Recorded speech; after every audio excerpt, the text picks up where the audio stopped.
এই নিন দাদা, জুতো সেলাই গেছে, একটু দেখে নিন। মা, একটু ধৈর্য ধরো, আমি আছি, আমি তোমাকে ভালো করে তুলবো। মায়ের চিকিৎসার জন্য আজ আমাকে আরো বেশি কাজ করতেই হবে নাকি?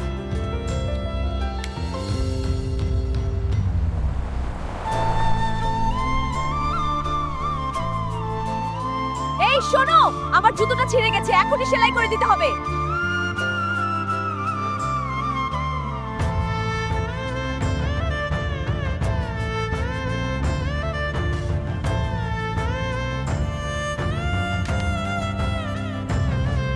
ম্যাডাম, আমি গরিব হতে পারি কিন্তু আমার আত্মসম্মান আছে। দয়া করে টাকাটা মাটি থেকে তুলে আমার হাতে দিন।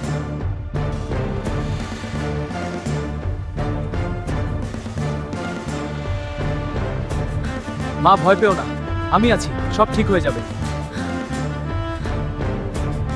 দাদা, এই নিন চিকিৎসার টাকা। দয়া করে আমার মাকে ভালো করে দেখবেন। বাবা, তুই আমার গর্ব।